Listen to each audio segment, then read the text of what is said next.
Hey, what's up, guys?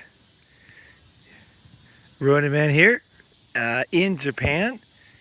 I'm out at park in a very nice part of Tokyo, but Tokyo is quite a nice city, so it's not that uncommon to be in a nice part of Tokyo. Well, you're going to see in upcoming videos, you will see a lot of different scenes. Tokyo is a huge, wonderful city. I can't really I don't think there's anything like Tokyo in the world. It's a very unique city. It's kind of got everything. I'm here with my friend at his house, and we're just kind of hanging out. He's doing his exercise, and I thought I'd shoot a video. So yeah, so get things rocking here. Give you an idea if you guys have been to Japan. How many of you guys have been to Japan? Have any of you guys been to Japan before? Anybody? Any comments? Like if you've been to Japan before, hey, idealism. Jonathan, what do you think about idealism? Different topic, but tell me what you mean by that. I don't know what you mean by that. Like, hey, Hayden, you haven't been here yet. Okay. Well, Japan is, I'll tell you a little bit about myself. I came here in 1990, and when I kind of wandered into Japan, it was like I couldn't believe it. I could not believe it because when wherever you live, right, you think it's normal wherever you are, right?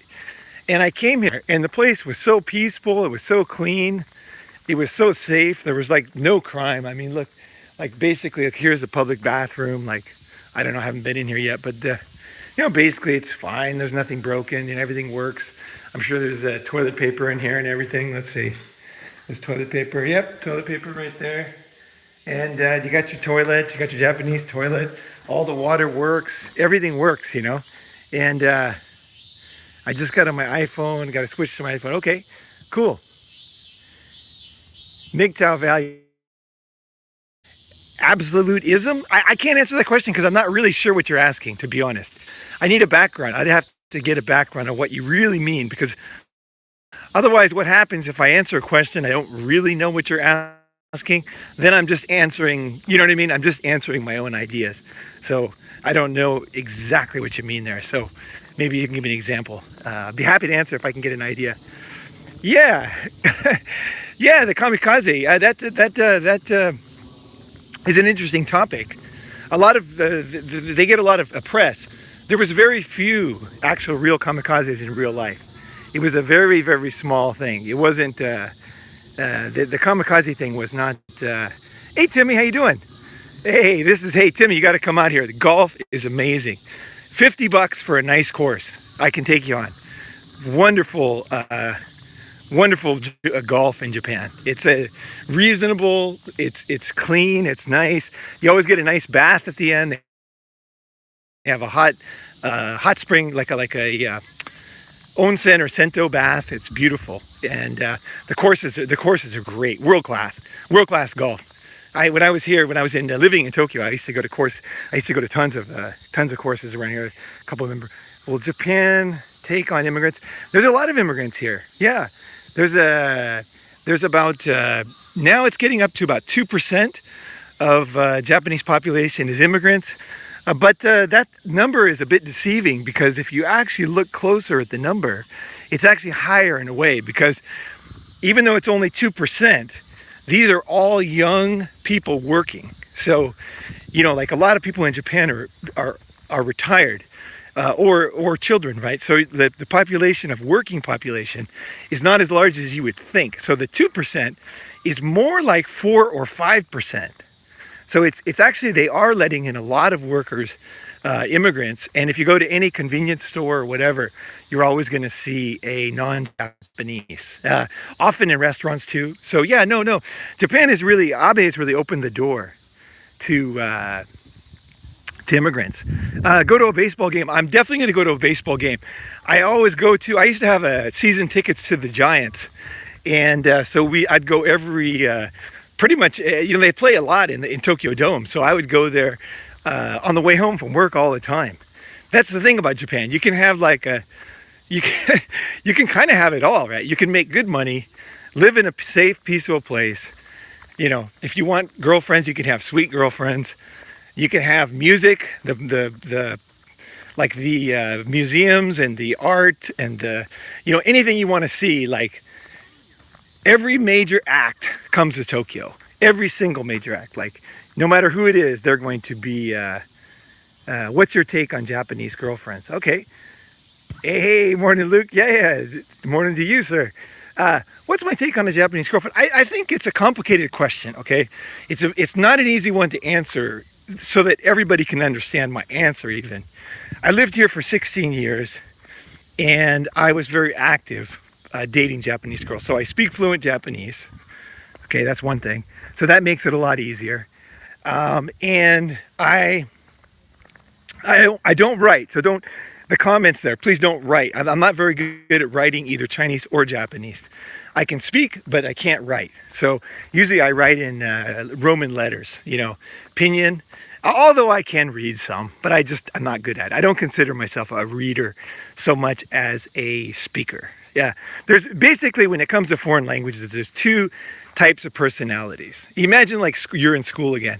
There's some people are really book people, and other people are more like project people or speech people. When it comes to foreign languages, those things become very clear.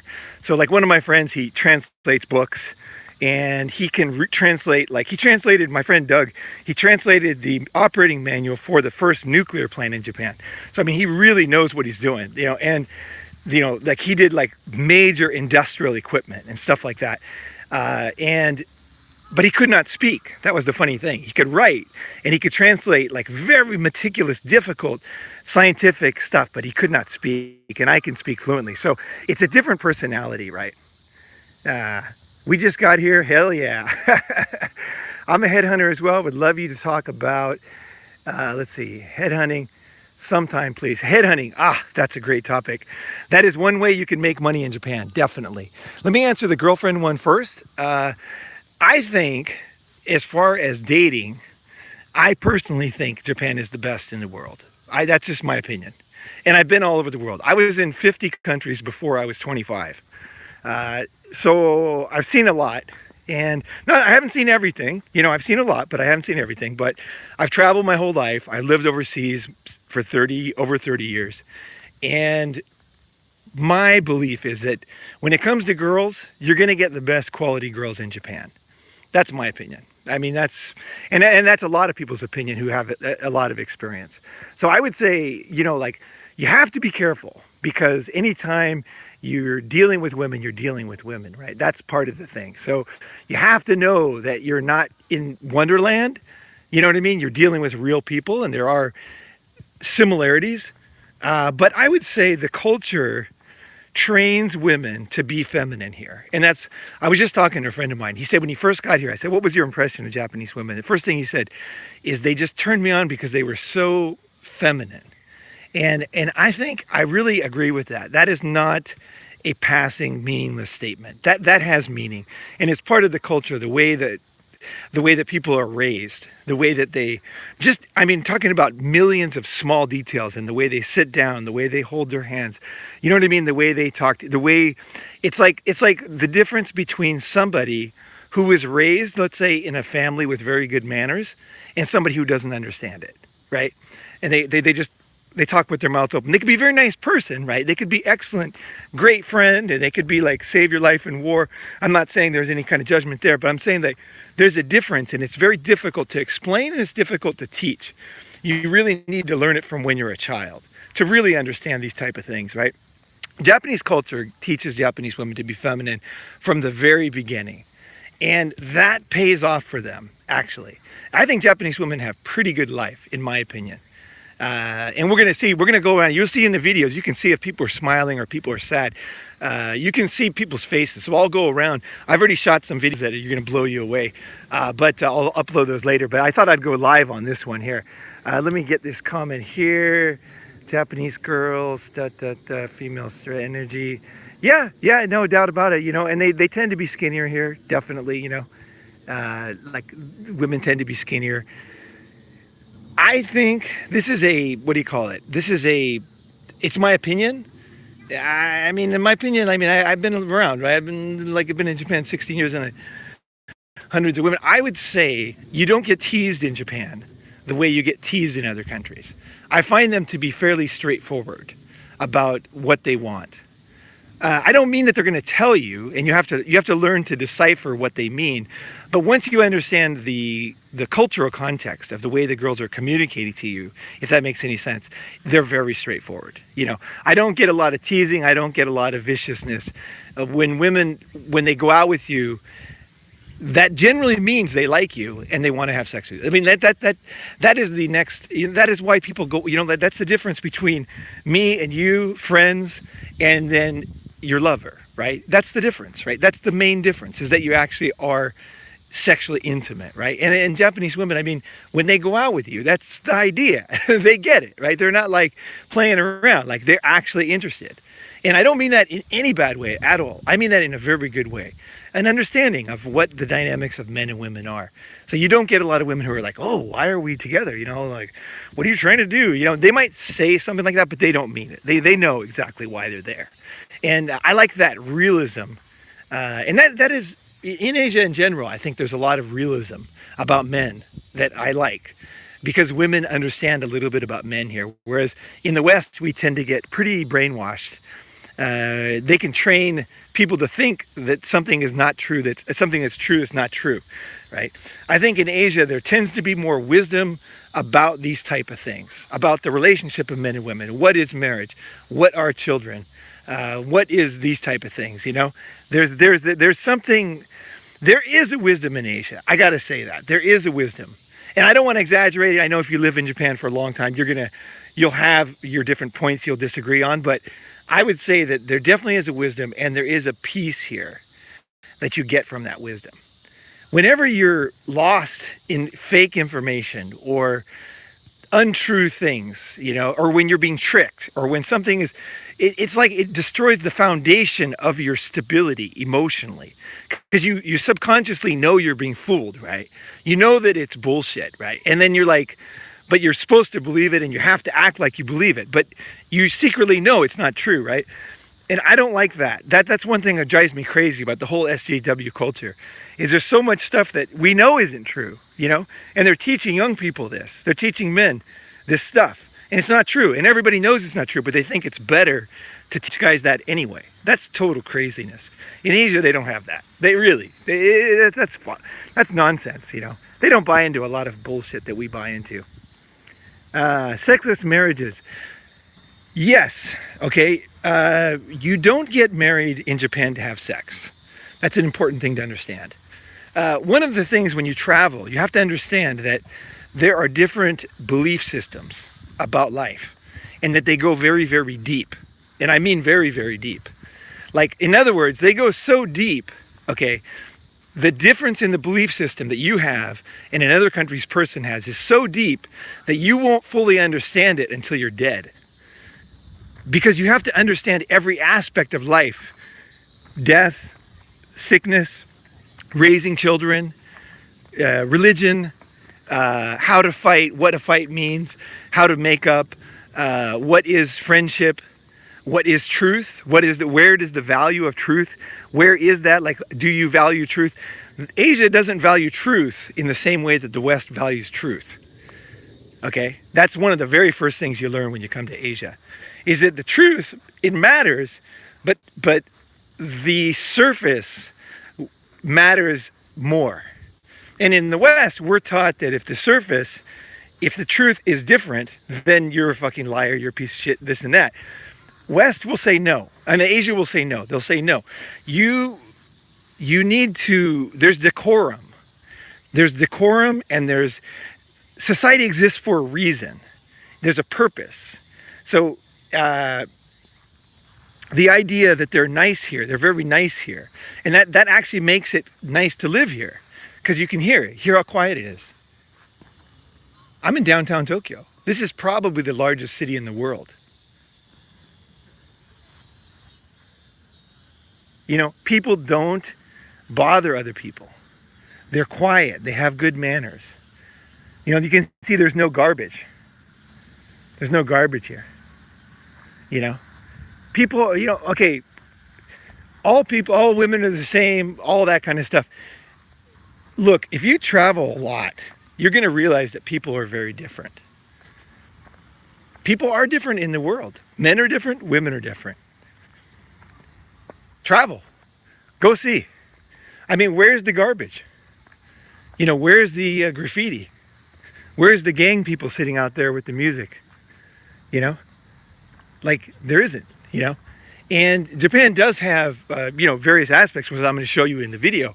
But I mean, it's just different, you know? And that's one thing I realized when I lived here. I was like, fuck, this place is pretty darn cool. I never even imagined a place like this existed, you know? And, I really am a big fan, you know? Preaching, hell yeah.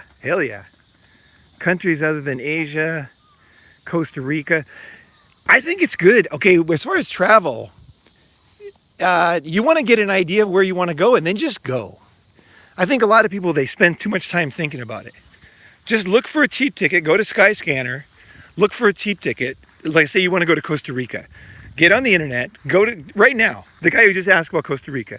Right now, go on the internet, look at Costa Rica, look at the top cities, right? Best places to live, best places to visit, and then go to Skyscanner and find a cheap ticket and click on the Buy Now button. Like, get over there. That's how you get going.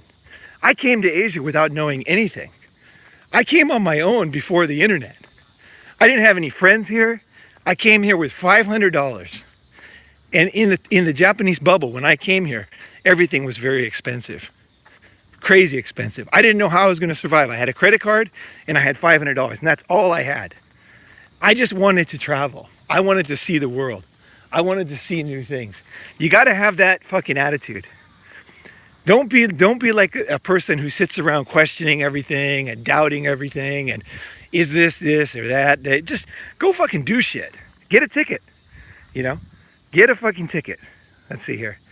I went across Russia on the Trans-Siberian train. I went to Moscow, a bunch of different cities in Siberia.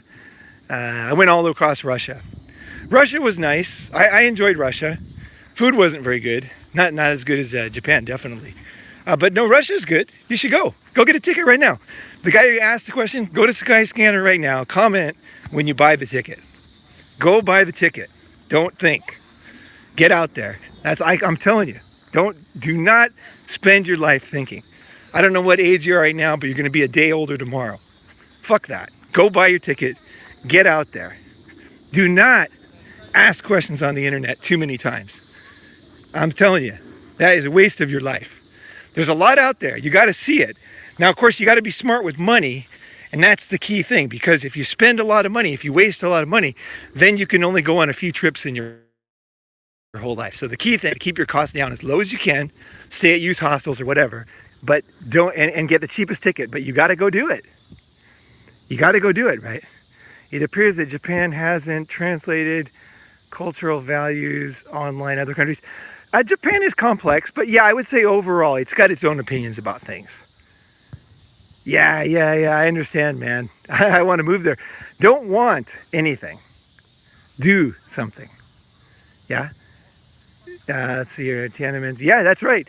That's right. When I first came to Asia, the purpose was to... I was in Sweden. I was living in Sweden. I had a bunch of Swedish girlfriends, actually, and I was working at a sawmill. I was working under the table. This is in '89. Basically, I ran out of money. I bought a ticket around the world with no money. I ran out of money right away, and I begged for a job, and some lady at a hotel let me paint her hotel for free room and board and for food. So I had a free place to stay, but I didn't have any money, so I couldn't go anywhere. So I was in Sweden, in this little island in southern Sweden, and I was like, fuck, what am I going to do next? But the thing is, I take my own advice, guys. So I'm like, I gotta do something now. I gotta get some money. So one of the girls who worked as a waitress at this little island I was on, called Sharu, she worked there, and she said, my dad owns a sawmill. You want to work at the sawmill? And I said, hell yeah. So I went up north with her, up near Gällivare in northern Sweden, and I started working at that sawmill. I worked for 3 months. I made 500 krones a day, which in '89 was about $90 something dollars, and then I just saved my money, no tax, so I put it all in my pocket. And then I went around the world. Then I ran out of money again in Hong Kong, and I went back to China, and I ended up, I was desperate for money, so I ended up selling art on the streets. Just basically like, those guys with the stands on the street, just like selling shit under a bridge or whatever. I was selling art on the street, and I actually made good money selling art on the street. It's in China in '89. But yeah, no, I wanted to be in the Tian. I heard about the uprising. Okay, here's what it was. I got inspired. This is, when I tell you guys to do something, when I say take action, like, you got to listen to me, because I'm not like some other guy telling you to take action. Like, let me tell you about myself a little bit, right? Okay, here's what I did. I was in Sweden working at the sawmill, and I was reading the newspaper. Back then, no internet, and it said that the wall had fallen in Eastern Europe. So basically, freedom and democracy was spreading, and I was like, hell yeah! So I thought. Then I heard that one of my friends was at Beijing University. Beida, and he said that he sent a letter to my parents saying that the students were uprising. So I bought a Trans-Siberian ticket, a railroad ticket, to go across Russia to go fight in the Tiananmen Square massacre and fight for freedom with the students. And that was basically what I did. So I went there, and I got there, and it was already over. It was done. All the thing was finished. So I was like, okay. So then I fell in love with China, and I met a lot of friends, and I started traveling around China. And at the time, there was no foreigners in China because everybody had left. So I was one of the very few foreigners. So it was quite an interesting time. I got to meet a lot of people, and I traveled around China, but I couldn't get a visa at that time. There was no visas. So that was when I came to Japan, because I wanted to stay in Asia. But I didn't have a way to stay in China. My original plan was to go to China. Let's see here, SJWs. yeah. The Ronin man. Yeah, no, I that's what I did. So I make my way. I mean, I didn't have any money. I didn't have anything special, but I did have a desire. I didn't want to be, and I think you guys listening are like this. Whether you're old or young, you don't want to be like everybody else. Like, I think one thing that really we have in common is that everybody's like, the traditional life that everyone's living is not working. It's like the old maps that we have in our minds. Like it's kind of like we have a GPS in our mind about how to work, how to have a girlfriend, how to have a baby, how to how to live your life. Like the kind of respect you're going to get when you're old, and the things you're going to do as a man, and how people are going to treat you. You have these maps in your mind which basically tell you the way that life is. But then in the real world, the maps don't work. It's like the maps are out of date. So you're following your GPS, and then you're going into a dead end, right? And you're like, wait a second, this map says I should go, this should be a lake, right? And then you're like, okay, and then you're following the map, and then you're like, wait a second, this says this is a river, right? And you're like, wait, the maps that I'm following, that I was taught, don't work anymore, or they don't work for me. I don't understand it. So that's when you come to, like, say, I need a new way, I need some new thinking, or I need some kind of updated way to live my life, because I see people around me that are doing it, and it's not working for them either. It's just they can't admit it. And guys that are here, guys on a Ronin Man, they're like, it doesn't work, and I admit it. You know what I mean? I admit that it's not perfect, right? Like I said in my last video, life is not perfect. You have to deal with difficult things. And the only way you deal with difficult things is by improving yourself all the time. You have to face your demons. You have to face the difficult things, and you have to get off your ass. You can't just sit around. You cannot sit around and think. That's one thing I really don't like. It's one thing to think of an idea, and then you got to go do it. You got to get it. You got to go and put it into reality. Obviously use your best ideas. One good way to get going on traveling is come to MGTOW World Summit, and we can talk about ideas. I'll be happy to share, my thoughts on different countries, and you can ask questions and things like that, or join my course. But the thing is that's my ideas and that's my wisdom. But there's a lot of other people you can go. There's books like Lonely Planet are good. There's tons of websites out there that you can find out information. But get information and then go do it. But you kind of need an excuse to get going. It's good to have an excuse. That's why I like the summit idea, because you say, okay, I'm going to go to this, and then I'm going to meet some guys, and I'm going to see what happens, right? I'm going to get some new ideas, right? So sometimes you need an excuse, and I think an excuse is a good reason to get started, right?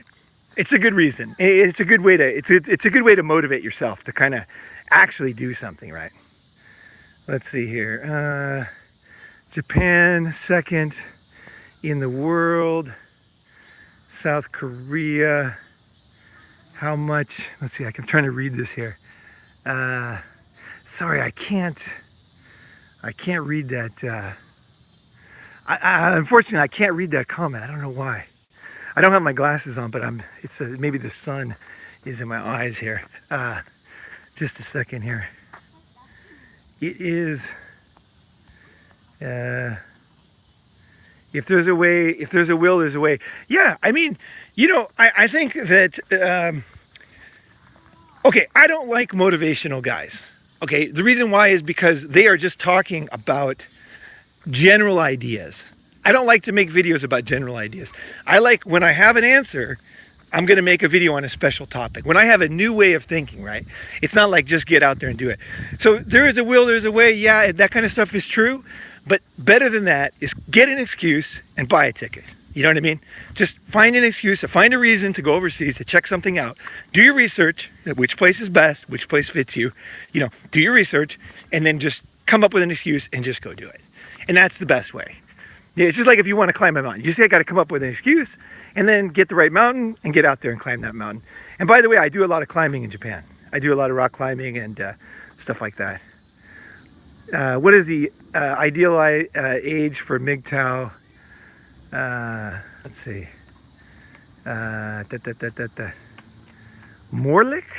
MGTOW Morlik? Monk? I'm not sure about that. What's the ideal age to be a MGTOW monk? When I tell people what to do, seriously, it takes away the magic when telling too much about it. Yeah, there's truth to that, right? They have to find their own way, right? Yeah, I don't think, when is the age to do anything? There's no age, I don't think that there's even any particular path you have to take. You don't have to be a MGTOW monk. Look, if you want to be a MGTOW monk, go be a MGTOW monk. Just do it today, and then you can always change your mind later. It's not a big deal. Make a decision. You want to quit smoking? Just quit smoking, and then you want to start smoking again? You can start smoking again, right? Like, don't think about it too much. If you think being a MGTOW monk is the best way to go, I personally don't think it's the best way to go. Now, I have a lot of friends that are MGTOW monks, but I don't think it's the best way to go. I don't think it's the healthiest way to go. I don't think it's a sustainable path myself, but that's just my opinion, right? So I wouldn't say there's no age. I went MGTOW monk. Yeah, sure. Try everything, I think especially if you need time to yourself for some reason, it's good to take a break from everything, right? Sometimes you just need time to think about things.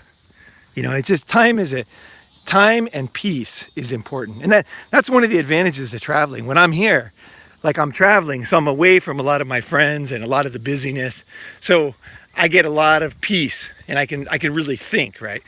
I got time to read. This morning I was reading a book. And I was reading it last night too. It's like no one's here, so it's like I can really download a lot of new information into my brain.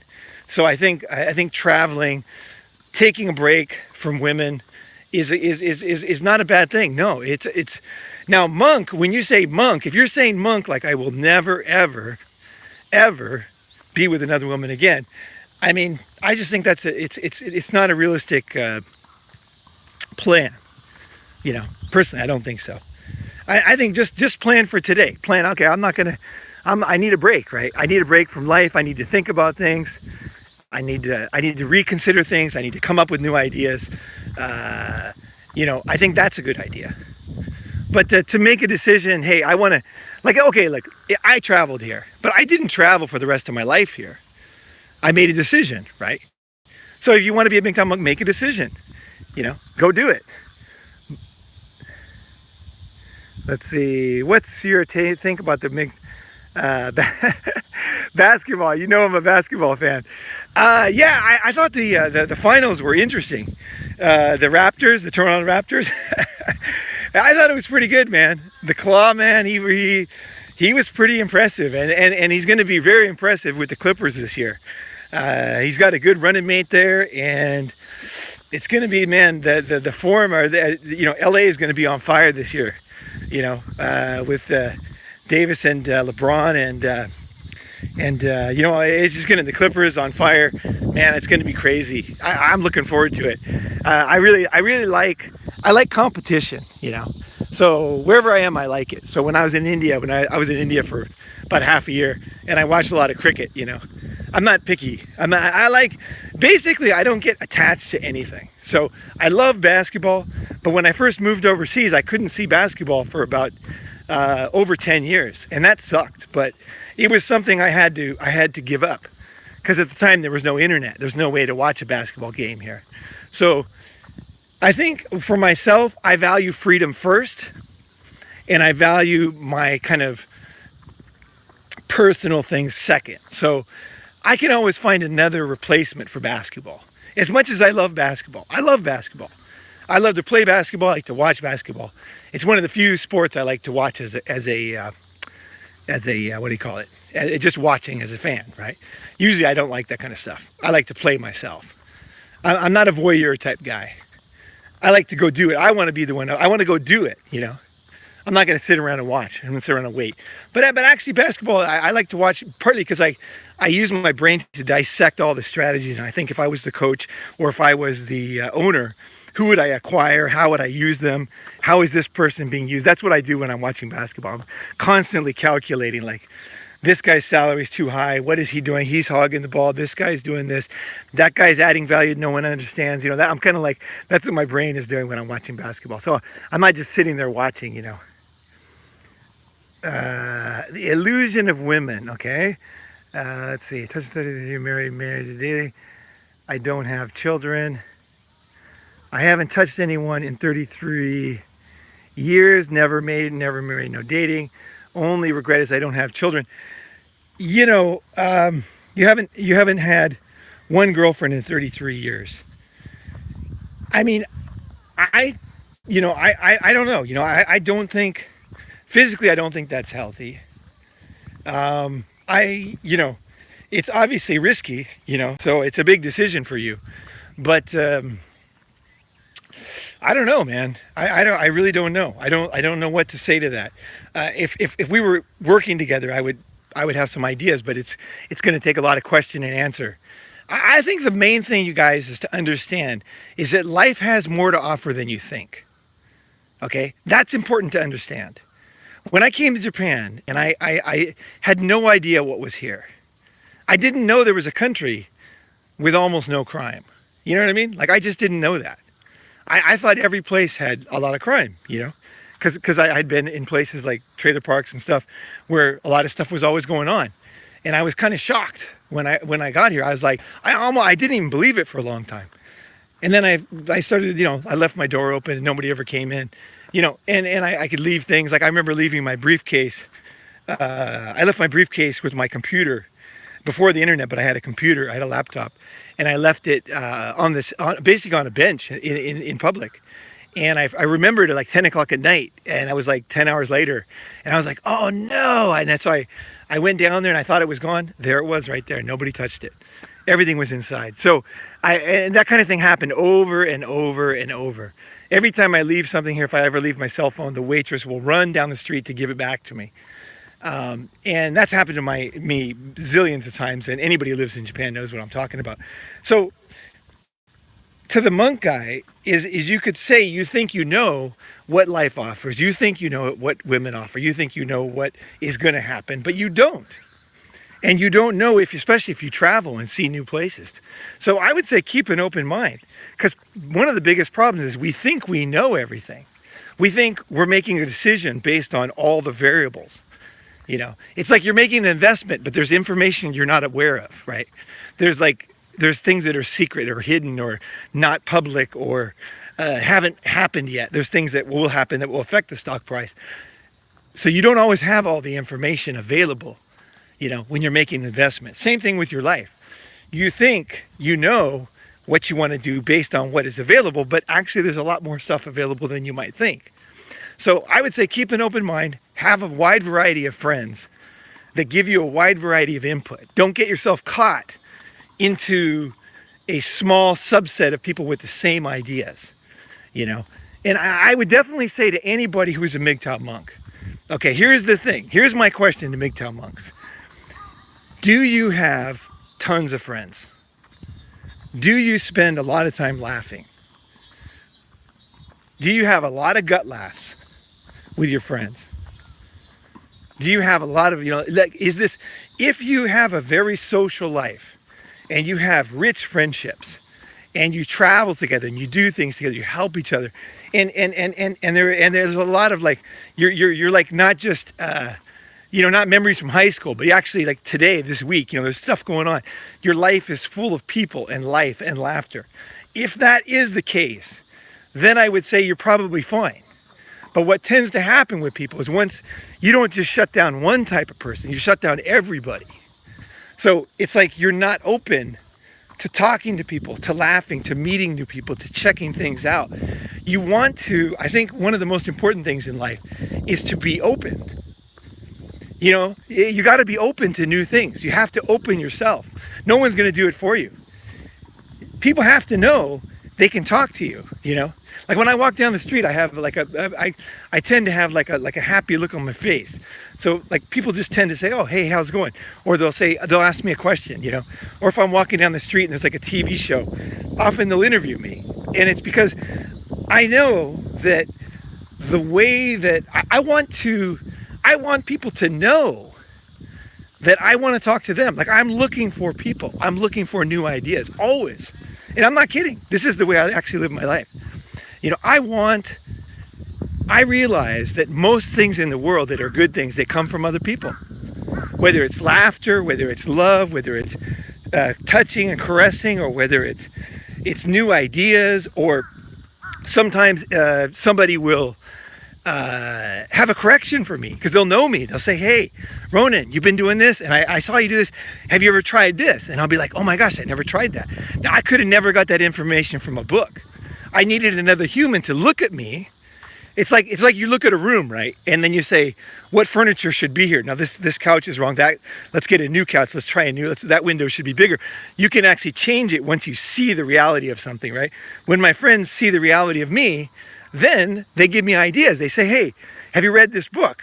You read that other book and you really liked it. I bet you this book, you're going to love it, right? That's information I can only get from other people, only from friends. So that's why you want to have a rich life, okay? You want to have laughter, you want to have challenges, and you want to be honest with yourself, right? And a lot of times when I have difficulties, okay, which I'm very honest about, when I'm having difficulties, I need a friend to talk to so I can kind of roll the ideas because they're stuck in my mind, right? I need a friend that I can trust, that is smart, like not just some guy listening to me, right? Not some psychologist. I need somebody who I can trust, who, you know what I mean? Like kind of has my back. It's not going to fuck me over with the information. And then I can say, okay, I can talk about it. And I can say, then I can come up with the idea myself. So sometimes friends help me in many ways. Sometimes just by being there. Sometimes just by smiling and being nice because I'm a human being. So I ping off other people. I mirror other people, right? That's the way humans operate. We are social. We are a clan people. We you know, like babies when the mother comes in when the mother or the father comes in and the baby's there, say on the crib, the baby immediately looks at it doesn't look at the chair, it doesn't look at the radio or the computer, it's always at the face, straight at the face. And the baby's smiling, reaching out, and that's how we are. We're big babies, we're humans, right? You learn a lot of yourself from watching other people, right? Watching babies teaches you a lot about yourself. Humans are important to us. The mother smiles, the baby smiles. The baby smiles, the mother smiles. The father points, right? Look over there. And then the baby points. Yeah? The father points and the baby turns around, right? That's how we are. You know, you're like that too. It's just that we're big. We're old, so we forget about that. But we need that human interaction. And that's what's wrong with people that are mentally ill. They don't understand that there is a give and take, right? Let me give you an example. So, okay, out here, you see that father playing with his son. Can you see that? He's running around with his son. Yeah, this is actually a great example. Okay, see how they're playing together? Okay, he's doing something. The father's doing something. What is he doing here? He's running back. Let's see. What is he doing? He's doing something with his son. Basically, and there's a tennis game going on so we can watch. Sorry, these guys are running out of the way here, so they're doing something over there. But I want to show you the idea of why you need people, why girls, why men, why boys, why children, why you need other human people is because you need to ping off them. You work with them. So, for example, when, let's see, they're running behind the building. So, okay, let me give an example. Okay, so there's a ball, okay? There's a ball there. So the father kicks the ball to the son, okay? Then the son, what does he do? Does he look at his phone? Look down for 10 minutes? Go over here and have a drink? No, the son will immediately kick the ball back to the father. And then the father's going to kick the ball to the son, but the father's going to kick the ball. Okay, actually playing ball is actually more complicated than you think. And it's a good example of what is human interaction. The father will kick the ball in a way, okay, will the father just kick the ball randomly? No, he won't. The father is going to look at how tall the son is, how long his legs are, how much skill he has in soccer, and he's going to kick a ball in a way that just challenges the outer limits of the kid's abilities. So instead of, if he just kicks the ball straight to him, too soft, then the son's going to be bored. He's going to kick it back, but he's going to be bored, right? So the father, what he does when he kicks the ball, he's doing it in a way that it keeps it interesting for the child. And the child understands that. The child is like, my father is teaching me right now. He's paying attention to me. He understands what I'm good at and what I'm not. So let's say, for example, when you play tennis, right? There's tennis over here. When you play tennis, right? I had a friend who used to always hit it to my backhand. And I hated this guy because my backhand isn't very good. My forehand is very powerful, but my backhand is not good. And so he would always hit it to my backhand. Why did he do that? Because he loved me. He was my friend. He was trying to fix my backhand. He was like, you have a blind spot. Your backhand sucks. And I'm going to hit it to your backhand until you return it in a good way, until you learn to get a backhand, right? So that is how, this is why you need friends. Let me explain. So this is the interaction that is emotion and human relationship. So you are doing things that don't seem important. You're looking at your friend a certain way. You're answering his questions. You're asking him questions. But actually, you're showing that you love and that you care about him in your movements, in your action, right? So human interaction is about timing. It's about a game. It's about challenge. It's about caring and all that stuff.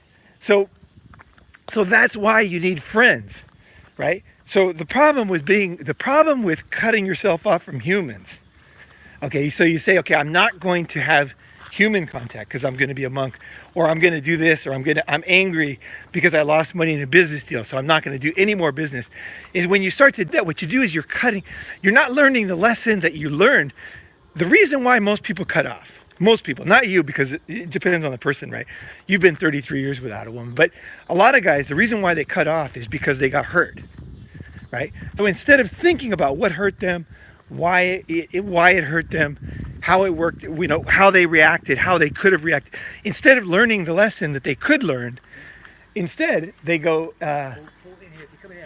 okay. Oh, I'll stay out here. I'll stay out here. Yeah. Okay, okay. My friend's here. We're at his tennis club, so he's going to go in there. But you know, so the thing is you want to learn that lesson, and you want to integrate it, and be an integrated man, right? With that new lesson, what is that lesson you need to learn, right? And same with friendship, same with business. Whenever you get burned, you want to go to the drawing board and say, what can I improve in myself? What did I do wrong last time? You know, how can I improve? Like if anything's bad in your life, like you don't have enough friends, that's your fault. It's your blind spot, right? So you want to start to learn about that. How can I learn more? Because there's two things. You accept your blind spots, you accept your weaknesses, but you also realize as an optimist, and you realize that you can do anything. You have incredible skills. If you wanted to, the guy who's a monk for 33 years, you could end up being a total gigolo, right? You could end up going that way if you, I'm not saying you should, but I'm saying that you could do whatever you wanted. Okay? So when you suffer a wound, okay, in a friendship or whatever, business deal or a relationship, you want to learn from that. You don't want to turn away from that. Because that is the no growth, no future move, right? So you always want to be moving towards, you always want to say, okay, I fucked up and I fucked up really bad. What did I do wrong, right? Well, how can I fix it? How can I improve myself? How can I take the lesson, regardless of how the other people treated me? Who cares about that? I can't fix them. I'm just me. How can I change myself so that I become more, you know, what did I not see? You know what I'm saying? So if you are cutting yourself off from half the population, are you cutting yourself from the other half? You know, do you have the life you want? Is this your ultimate life? Or could you learn something? So before you label yourself this or that, think of these type of things first, and you'll get some better answers. I think. Let's see here. Extreme ownership. Yeah, sure. Absolutely. Damn, I have such a hard time reading some of these. Might that grieving thing could really help here? Couldn't really help or could really help? Yeah, the grieving thing is very important. A lot of people misunderstood my last video, which is totally fine. I misunderstand stuff all the time, and sometimes it takes me time to process ideas, you know. But the way that when you have a very difficult, painful thing, okay, it could be whatever it is, and when you allow yourself to have the natural feeling, which is to grieve the loss of something, right? Just to grieve it. It's like, you know, that's why every culture has funerals. Every single culture. I've been to funerals in Thailand. I've been to funerals in Bali, in Japan, in Paris. You know, I've been in America. I've been in funerals all over the place. And every country has a process for grieving. I mean, we use it only for when people die, but actually grieving is a much more valuable skill than just when someone dies. Because sometimes you won't feel sad when someone dies. That's the problem with grieving when people die. Is the thing about grieving is, and the thing about working through true feelings and getting to your, like, not letting these things take you down, is that you have to be honest with yourself, right? Some people die and I don't feel sad at all. And that's just the way it is. Because the thing is, it's not about a good or bad human, or, you know, you're going to become a good human if you think this. This is SJW kind of crazy, like, brainwashing stuff. This is where you get really confused in life. Is you say, well, do I feel sad? How do I feel about this? You know? And when my grandfather died, I felt very bad. But I didn't cry. When my dog died, I fucking cried like crazy. I fucking cried like 10 times, you know? I don't know why. I have no idea why. Maybe I was feeling the grief from other things, but it doesn't matter. Either way, I was honest about it. I let it out, and then I'm done, right? I'm done. When you fight the system, that's when you get fucked up. Is when you fight yourself, right? You want to go with these things. You want to be a man who doesn't have any skeletons in his closet. That's the thing about me. I don't have any fucking skeletons. Like, I don't have any fucking secrets. The reason is because I work through stuff when I have it. You know? And that's why I can enjoy making videos, like a live video, because I can say whatever, and it's like, it's congruent because it is me. You know, that's what you want to be. You want to have a clean desk, I think. At least I want to have a clean desk. So if I have a lot of work on there, I want to work through it, right? I want to be honest with myself that I got something here that I'm not good at, right? You know what I mean? Or I feel sad about, or whatever it is. I feel happy and I think, oh, geez, I gotta think about that. I didn't think I was going to be happy about this. Like, this surprises me. Like, why am I happy about this? This is weird, you know? And then I go in there, I follow it's like you're following a path, right? You're like, I don't think I'm happy. I'm not happy with this. And you're like, wait a second, I am happy about this. Why am I happy? And then you follow it, you know, and you're like, oh, I'm happy about, oh, I see, that's why. Oh, it's because of this, you know? And then you're following that. And then you finally say, okay, I guess this is how I feel, right? This is where I'm at right now. And this is, you know, this is my, then you find out who you are, right? So you don't waste a lot of time. Here's the problem. Here's why everybody gets lost in the matrix that no one talks about. The matrix is things outside you, okay? But you don't go into the matrix because of things outside you. You go to the matrix, you stay in the matrix because what's inside you.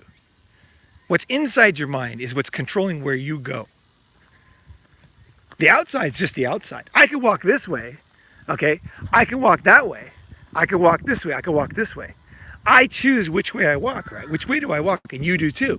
We all choose where we walk. So if you're in the matrix, it's because you're misunderstanding things. You're not listening to yourself. A lot of times it's your instinctual fear of something that will save your life, especially in wartime. But anytime you're getting robbed or anything like that. So I'm not talking about SJW type feelings. I'm talking about being in touch with what's going on, right? Sensing the reality of yourself. That's what I'm talking about. And when you do that, and then you have something that's surprising, you want to take note of that. And you want to follow that path, right? Follow that and see where it leads you. And then you say, oh, I didn't think that I would like this, but I actually do, you know? You know what I mean? It's kind of like when I was a kid. This is a stupid example, but in a way it's good. When I was a kid, like, it was not cool to like disco where I lived. Disco was popular when I was a kid. And, you know, like John Travolta and shit like that. And it wasn't popular. But I actually kind of liked it because it was good for dancing. I like to move my body. I like to dance, you know. And I like to play sports. I like to have sex. I like to use my body. I like to lift weights. I like to do yoga. You know, I love, like, you know, those Scottish things where they're throwing the big boulders and shit. I love shit like that. When we go, you guys come to the summit, we can throw some fucking logs and shit. I love stuff like that, you know? It's like, I just fucking dig stuff like that. It's like your body, right? Challenging yourself, right? And, you know, but I like disco because disco was good for moving my body, right? And it was sensual, you know? And I was like in junior high school and it was a sensual movement. I liked it. It felt good, right? But I couldn't admit it to my friends because my friends all thought disco was bad. No good, you know? And so, you know, there was like disco lovers and disco haters, right? And my friends were disco haters, so I pretended like I didn't like disco. But actually, I like disco. You know what I mean? So, like, that's the thing. That's what I'm talking about, is when you find inside yourself, you're going to find, because see, here's the thing. It wasn't embarrassing at all. It wasn't embarrassing for me at all, because in the end, I ended up, you know, my friends now are old and I'm older. We have very different lives. I have a very sensual life. I've had a lot of good food. I've had a lot of good women. I've had a lot of good traveling. I've challenged myself. There's a lot of juice in my life, right? And part of it is because I'm in touch with that body part of myself, right? And my friends were not so in touch with it. And they're pretty lonely now. Like, I got to be honest. Like, they're pretty lonely. Most of those guys that didn't like this because I was hanging out with. They're like kind of like lonely older guys, right? And I'm still young. Like, my mind is young, my body's young, I'm in good shape. You know, I have new dreams, I have new things I'm challenging right now, a new business. I mean, things are happening for me, right? So maybe it wasn't so embarrassing that I actually liked something, because it wasn't disco that I liked. What I liked was something else, right? I liked that feeling of that sensual feeling in the real world. And I like sensual things. I like to feel a plant, right? You know? Just the sound. That's why I made this live video, you guys, is because listen to that sound. That's the cicada. That's the Japanese cicada. It's only in summer. They live underground for many years, and they come up and they only live for about a week and a half. They're gonna die soon. This is like the middle of summer right now. And these cicada sound will all go away soon. So I wanted to record it because it's one of my favorite sounds in the world, because it reminds me of girls in pink bikinis and fucking fun and surf and Tokyo, you know, and those are all great memories, right? But these are all sensual memories, right? And so if I would have been more honest with myself, maybe I would have figured out more about myself when I was younger, because I actually was quite different from my friends, right? So that's why you want to be in touch with that shit. That's why you want to be in touch with it. Because you find out there's nothing embarrassing about who you are and what you like. You're going to find out cool things. And somebody's not into them, whatever, you know. When my dad passed, I mourned. Yeah. Yeah. But also in a way, the father I never had. Yeah. Mourning. You can mourn the father, and you can mourn the father that wasn't there, right? Because sometimes a father is drunk or he's not paying attention, or he's too busy, or you know, you can have a father who's not a father, right? He's not there, or he's there for some things, he's not there for others, right? Let's see. I can't read that one. Let's see here. Ronan is better see when I was 20 years old. Thanks, man. Thanks. Let's see. The truth is truth. You cannot lie, and you have to assume the reality. Yeah. Hey, thanks, man. Thank you, guys. Yeah, no, these are the lesson. I'm trying to pass on the best ideas I have. Like that's why I like the questions, because I really am like. That's why I make this thing. It is like that, and that's why I really love the guys are starting to show up for the summit. So one guy I'm going to meet probably today or probably tomorrow, but in person is great because you get to really see people, right? Yeah. So just you know, take these ideas. If anybody's coming to the summit, if you guys, the summit is it's almost a month away, so there's still plenty of time. The hotels are a little bit more than I thought. They're not $20, but there are cheap things. There's like $30 you can get a room. You go to booking.com or Agoda. Agoda is a little more expensive. Go to booking.com. It seems to be cheaper. And just see if you can find like the cheapest deal of the day. And I checked it yesterday, and it was 3,077 yen, which is about $28. And that was a pretty cool place, actually. That was in Asakusabashi, which is right next to a big temple. Nice, you know, like 24 hours free Wi-Fi. You know, it was reasonable. It was a nice looking lobby too. So you know, there are deals like $30. Actually, it's probably more like $28 or something like that. So there's everything. Tokyo's got it all. They got the high price. They got the low price. There's a big variety of options here in Japan. And also you can rent a room with somebody else. So if somebody else comes and you guys want to come together, you guys can rent a room together. So you know, share the cost. And there's also youth hostels, plenty of youth hostels in Tokyo. They tend to be a little bit inconvenient locations. Is the only thing I'll say. Is sometimes they're not in the most convenient location, right? Let's see. Let's see. He avoided disillusion. Yeah. Don't be. Yeah. No. Thanks, man. Yeah, definitely come out, man. Yeah, well, that's how you avoid disillusion. Here's how you avoid disillusion, is when you have a painful experience. Okay, like I talked about in my last video.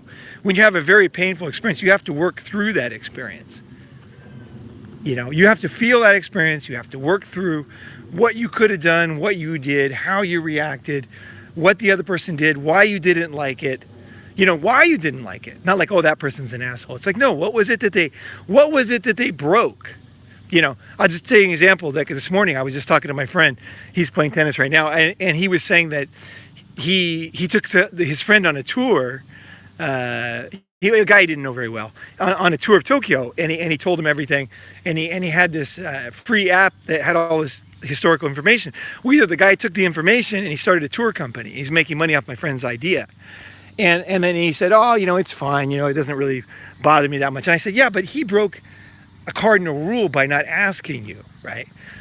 And he's like, oh no, it doesn't matter. I said, yes, he did. It does matter, is because you have a value that this guy broke. And that's why you're upset, because he broke a value. You have a value. You are a man with values, and you care about things, right? And then finally he was like, yeah, you're right. I do care about that. And he should have said that. And I said, yeah. And that's why you live your life. And that's why you're telling me, is because when I talk with you, or you talk with me, you talk with your friend, what you're doing silently, secretly, is you're making agreements about the way you're going to act and what you value. So for example, let's say a friend lied to you, okay?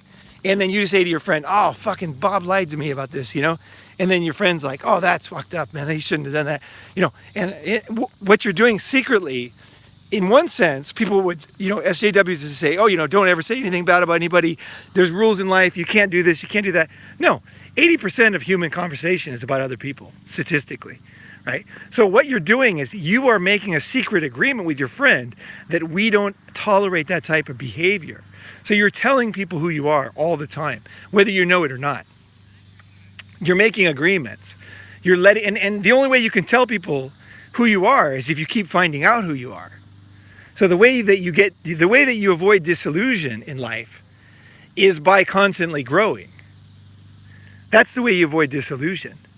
Because you're going to have pain. You're going to have major disappointments in life, and that's the way it is. That will happen. But the way that you stay disillusioned is by learning the lessons, right? You need to learn the lessons, accept the lessons. And once you accept the lesson, you realize, hey, I'm a man. I can accept that. I can accept that I made this huge mistake that ended up, losing my life savings in a stock, right? That was a dumb idea. Why did I do, yeah, I can accept, okay. And what was my mistake, Sometimes you even know what your mistake was. I remember in 99, I lost like a large percentage of my savings in the internet stock bubble. I knew I shouldn't do it. I bought stocks. They were very risky, and I lost a lot of money in one night. And it was very painful, but I made a decision that I was not going to go the route of disillusion. And what I did was I accepted that I had been very, very stupid. I broke every rule that I knew, and then I finally said, okay, what did I do wrong? And then I made different plans and different decisions, and I saved money again. And I started a business with my next money. Because now what my lesson I learned was when I lost my money in stocks is don't buy stocks, because stocks are part of a company, and I want to own the company so I can control the company. In other words, if I buy stock in a company, they might cheat somebody. I can't control that. They might fake their accounting. I can't control that. But I can do the accounting. I can be honest. I can do it myself. And so I can say, okay, this is my business. I care about this, right? And then I can build my own business. So I don't want to give other people money to build their businesses. I want to build my own businesses. That's what I learned from that. And that was a very good lesson, actually, for me. Everybody's different, right? I'm an entrepreneur. And that was when I made my decision to start businesses back in 99. So losing my life savings actually taught me that I'm not an investor. I'm a business owner. I can start a business and sell it, but I'm always starting businesses. That's the way I am. That's just the way I operate. And that was my lesson. So, there's often the lesson is not the same lesson everybody learns. Some people learn a lesson, they say, you have to own several stocks in a basket and stuff. I learned something totally different. And my lesson was actually much more valuable for me because I realized, man, not everybody's a business owner, right? Like I love the risk. I don't mind, I love it. I love the reward. I love the risk, man. I love to see something and create something, that's the way my mind works. I don't want to just give somebody else money so they can create stuff. And also, I hate the idea of complaining about things. So if I see something that's not working, I want to fix it myself, right? I want to go do it. And then I don't have to complain because I did it myself, right? If the grass is too long, I cut the grass, right? So that's my mindset there. I have a station from, 2012. Oh yeah, yeah, yeah. You were in Japan, yeah. Which base were you in? I know, I know. Japan is a fucking lovely place, man. When I moved to China, I was in Japan for 16 years and I moved to Shanghai. Oh, it was tough, man. I was there for 10 years. I like China. I love the Chinese language. I really like the Chinese culture, and there's a lot of good things about China I love. And I'm really glad I went. It was a great challenge for me, great experience. But I tell you, just as far as easiness and happiness and like the girls, it just Japan was way better. Yeah. As far as an easy life, Japan was way easier. China was tough, definitely. Atsugi, okay. Yeah, I've been to Atsugi a lot, man. I know a lot of friends on base there. Yeah, Atsugi's right near Tokyo, so it's close by. Yeah, a good area, man. Good area. Let's see here. The abandoned who are speaks it. Not many speak English there. Certain places you miss military. Yeah, no, the English is not a Japanese strong point. But learning languages is something that was a good challenge for me, and I learned fluent Japanese, and that was a very good thing. So it was a big challenge for me, but Japanese lack of ability caused me to have an ability. Because if I didn't have to learn English, I wouldn't have learned English. Japanese. I wouldn't have learned Japanese, right? You know? え、日本語大丈夫だよ。あ、そう。なんだよ。なんか昨日のバカ野郎の話面白かったよ、もう。And my friends here were just fucking around. He's kicking around the soccer ball. Yeah, so life is good, man. We're gonna head back, and I'm sweaty as fuck. Where are we going? Yeah, because it's just a little further up. I've just got a tiny little exercise to do, and then I'll finish with it. I've done it. Okay. For today. All right. Let's see here. I'll show you. I'll tell you a little cultural sort of story I just saw in that. Yeah. This book, they all know they're here, right? You can tell it to the video? If you want to, okay. Well, talk it loud. Right, Talk it loud. Well, you're here, right? And so you're a new guy in town, right? So you're a new what's around this area. You know this area, right? You know. Well, he's saying that new guy in town. He means in this area. Right, yeah. Right. So the way that they do it here is, and I thought it was quite cute the way. The guy wouldn't come up to me and speak to me directly. The park guys, the guys who are walking around here. Yeah. Right, but they know me. We're on first term names with them and each other. So what they did was they knew that I'm playing. They know my routine, the exercise that I do. I do my pull-ups and jog and so on and so forth. Anyway, so when I put my ball down at a certain place, right, it was gone. You remember I was just going up there. Yeah. It was gone, right? What they did is he picked it up and he brought it into the office. So he knew I'd go into the office. So he went into the office, right? So I went in there and I said, no, soccer ball, and he said, like, Roberto-san, 外国人のなんとかなんかだ. He's talking about you. Yeah, of course. Going, what's he doing, like filming and stuff like that? And I said, no, that's impossible. I said, it's just a YouTuber and what have you. Right? But the way that he did that, it was like, he took the ball. Yeah. But he knew it was my ball. Normally he'd leave it, he'd just leave it there. But he took it so that I would go. He knew that I'd go into the office so that we could go in there and we could talk privately. You could have a little discussion. Yeah. That's right. That's the Japanese way. It's very soft, But it's a way to get he could get his message to you, right? I was going, no.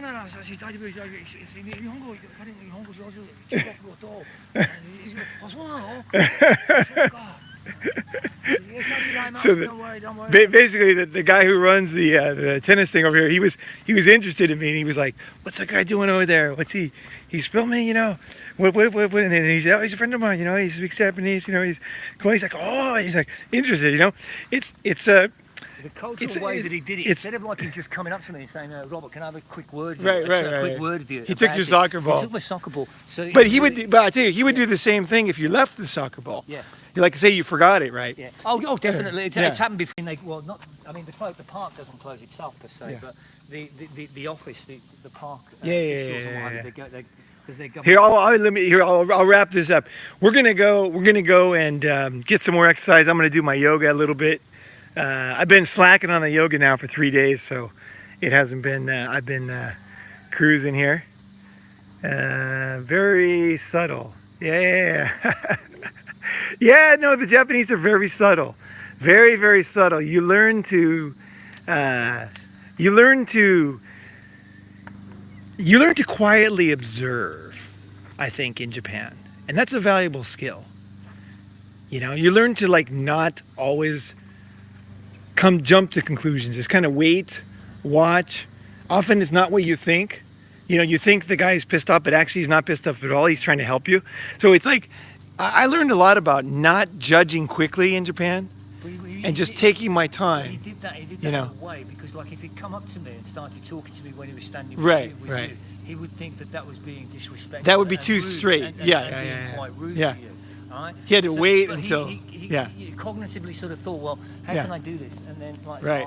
no, take the ball. He's going to come into the office, right? So, and so he played me to a certain extent. Yeah, he got you into a little private Yeah, conversation there.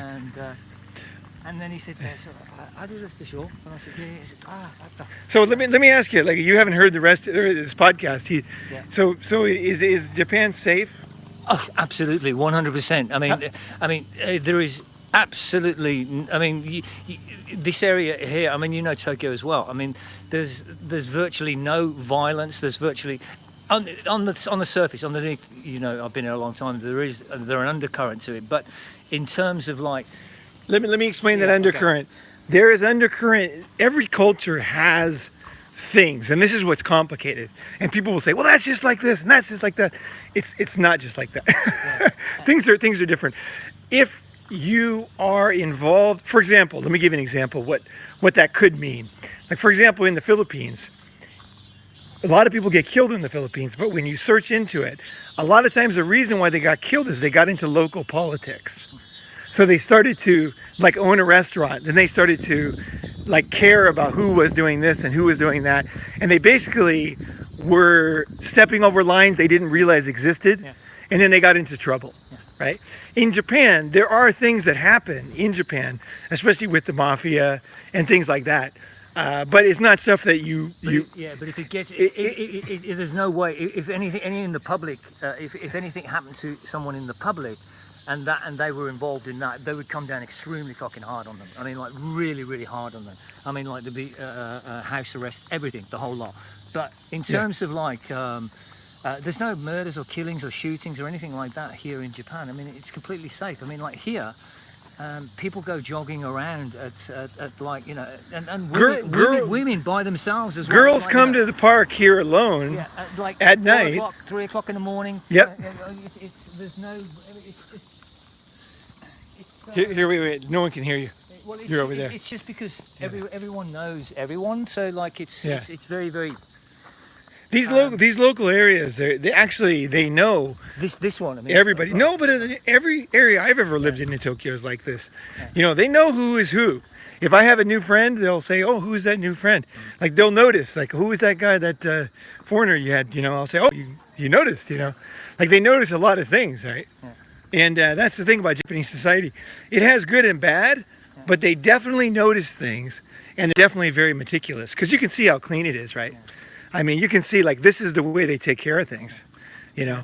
This is the street here. I'm just in a rig. It's good also in another way as well. It's like, you know, if you're down or alone or you know and stuff like that, they notice that they say, you know, I mean, because you know, I mean, it's you know, they chat, you know, and like, you know, if there's something they see that is probably wrong, or they heard that something is wrong, it's like they're extra sort of nice to you, and they come up to you and they sort of talk to you and stuff like that, and that's a really cute sort of community. It's very, very community orientated. I think there is some truth there. There is some.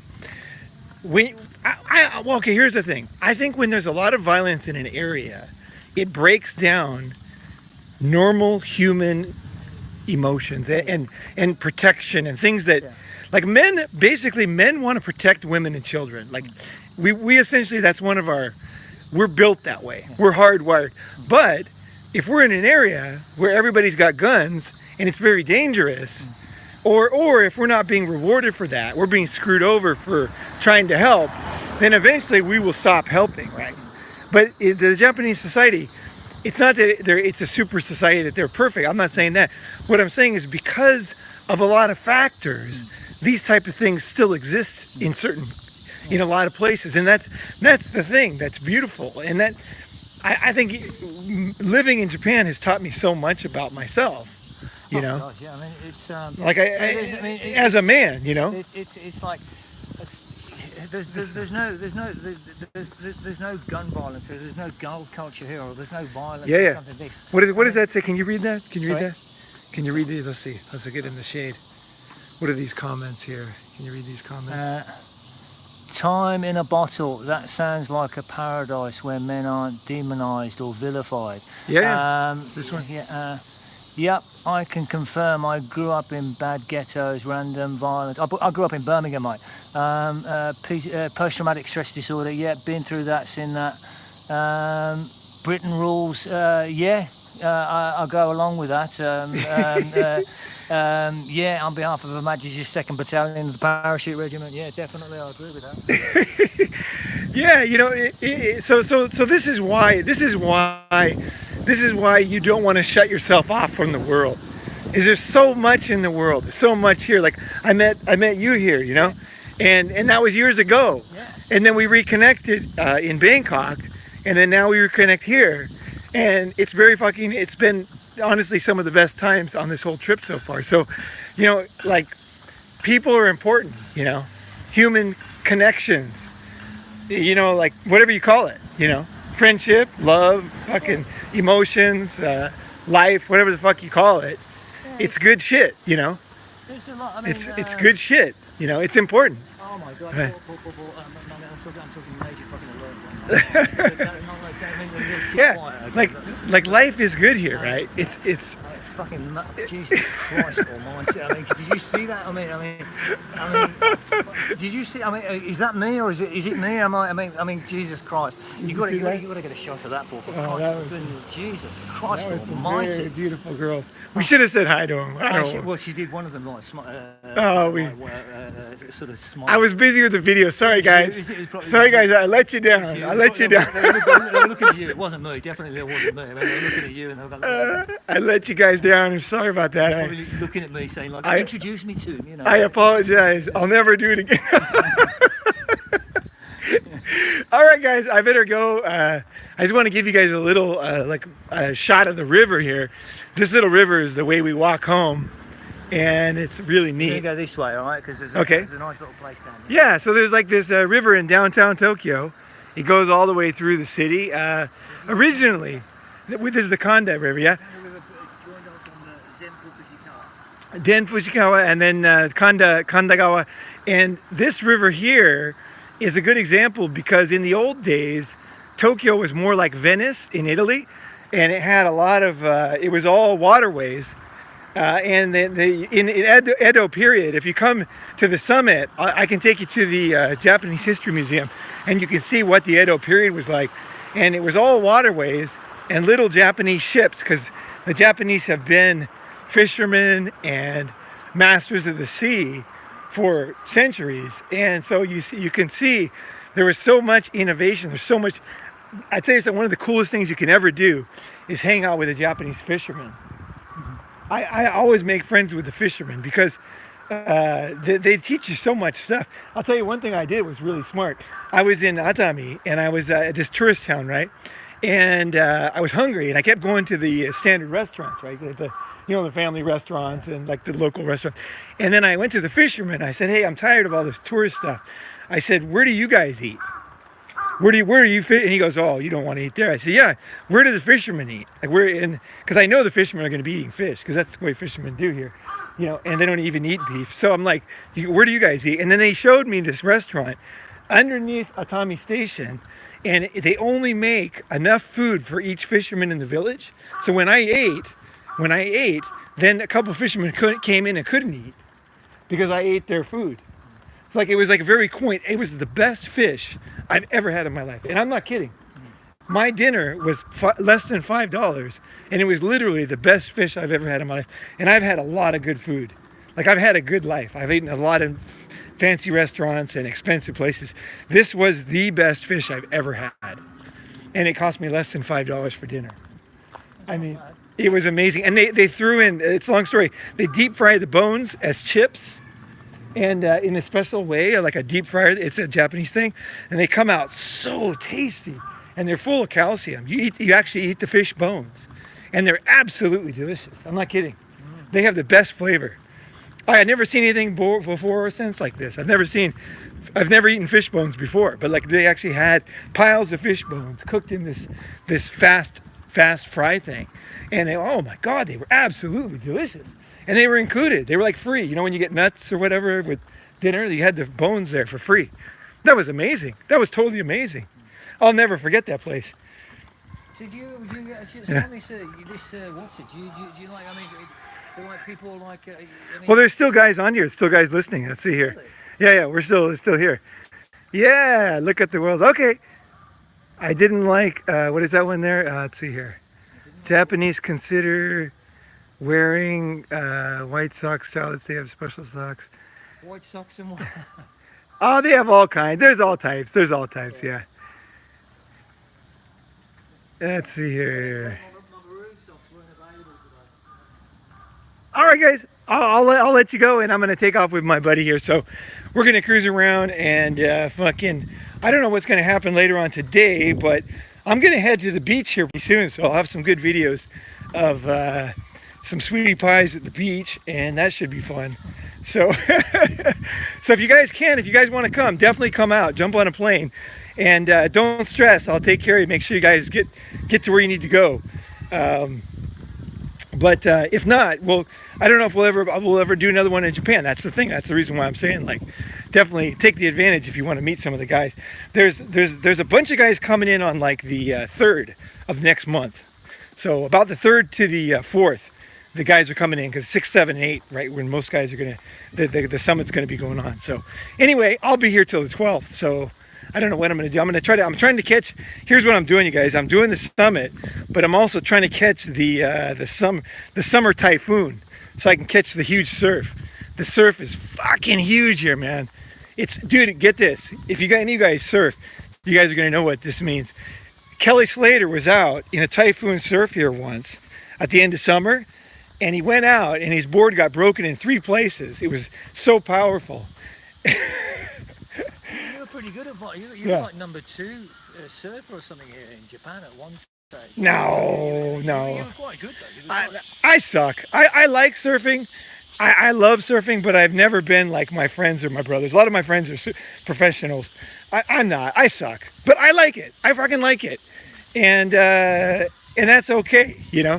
I never was as good as I wanted to be, you know, and that's okay, you know. But I tell you, I fucking love big surf. That's one thing.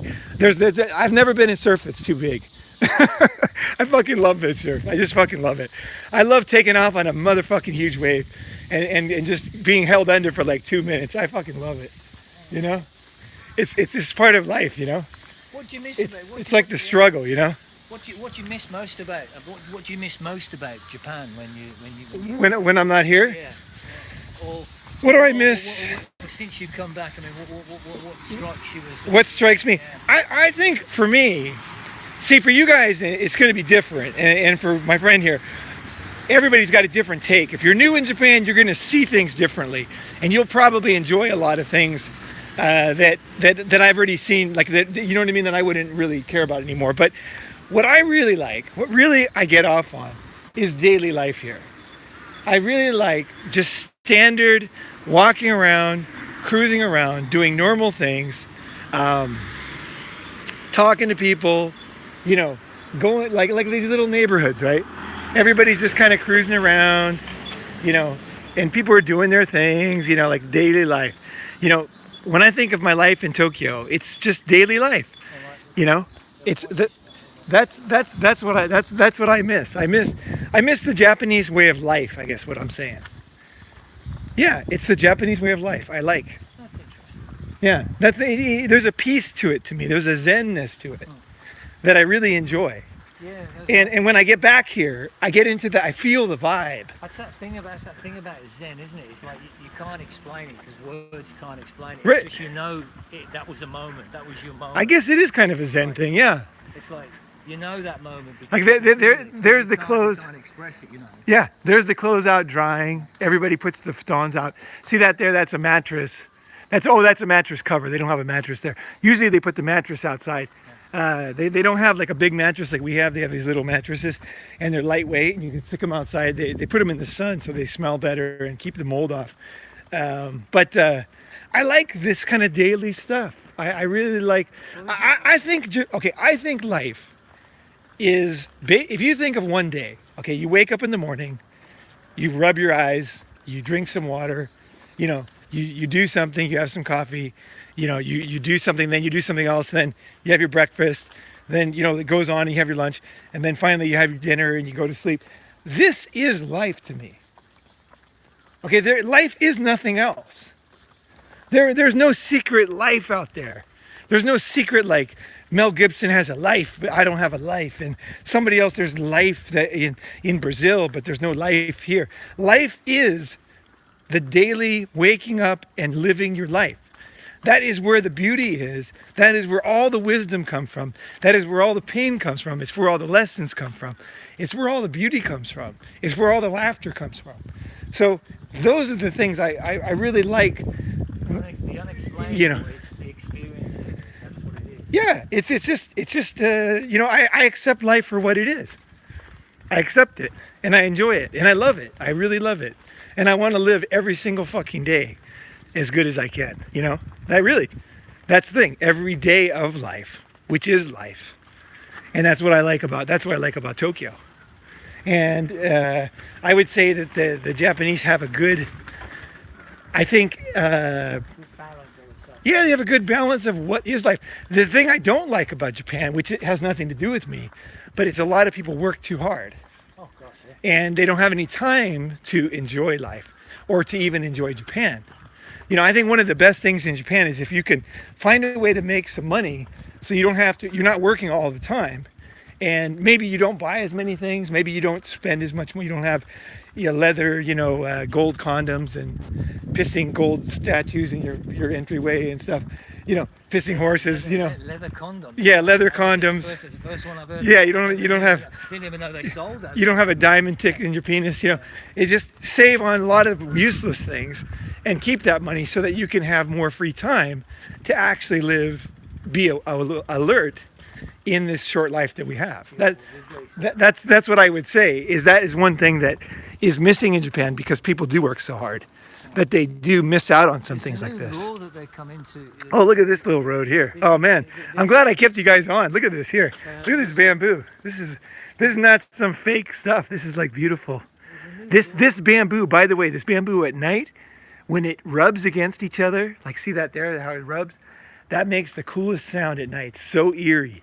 If you're next to a bamboo forest at night and the wind's blowing, just listen, and you'll hear the most eerie sounds of the bamboo rubbing against each other.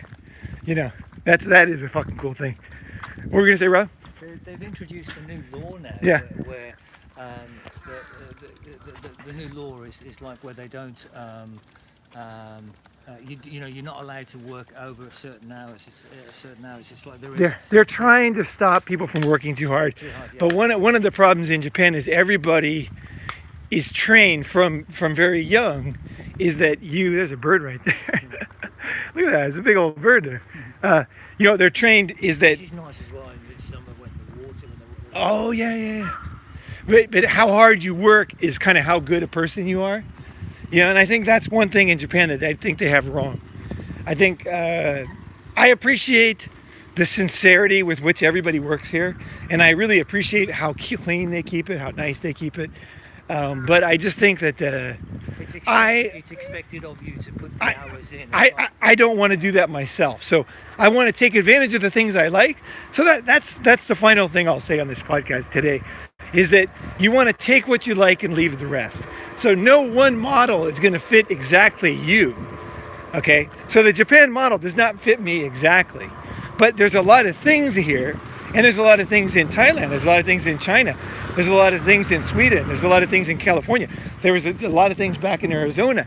There's a lot of things in different places I've been that I can take those things that I really like, and then I can put them together with the other things to make the best possible life for myself. But you only see this stuff if you travel. You only see it if you get out there, because you can't just read about it in a book. It doesn't make sense in a book. It's too easy to lie in a book. You know, you see a live video like this, you can actually see what this place looks like, right? There's no faking it. These are houses right here, you know. You can see there's not much space because Tokyo is very crowded. So here's the guy. This guy's backyard is only this big. You know, he doesn't really have a backyard. But look what he has here. He has a river right here. He's got peace. He's got sunshine. It's always sunny. Tokyo's a very sunny city. He's got security. He's got no crime. He's got good food. A social network. He's got a Yeah. back, into a medical house. He's got great hospitals. He's got excellent, probably some of the very best food in the whole world. He's got, you know, tons of opportunities to start businesses and make money.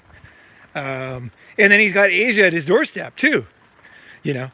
Well, hopefully I'm going to take you guys on a couple trips outside Tokyo, because I think really one of the things that really got me about that I really missed when I was in other cities was Tokyo is one of the best cities to live in the sense that, well, in almost every sense it's a great city, but one of the things I really like is every weekend, you know me, every weekend I would get out of town. I'd be surfing, I'd be camping, I'd be mountain climbing, water, you know, we'd be doing something, right? Scuba diving, we'd be like hiking, we'd be, you know, whatever it is. We'd go into temples, always doing something. And there's so many places that are all within striking distance of Tokyo. And that's one thing I really love about this place, is there's so much to do nearby. So you can live in this city, right? You can enjoy all the things the city has to offer. And you'll see downtown, there's a lot of, it's very busy.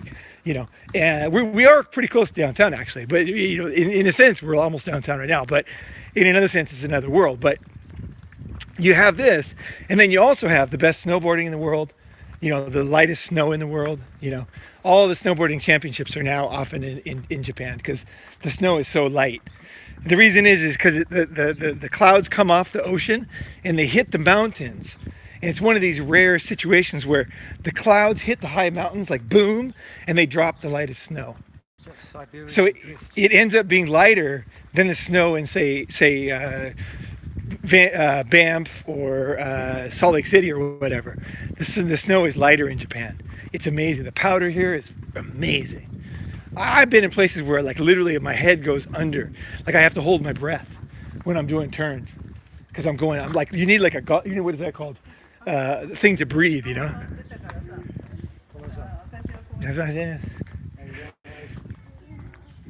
So we're cruising around here and everybody's doing their daily walk, and here's somebody's bike and backyard, and this is anybody have any more questions? No?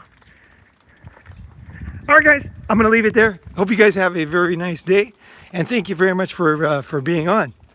Let me find, how do I finish this?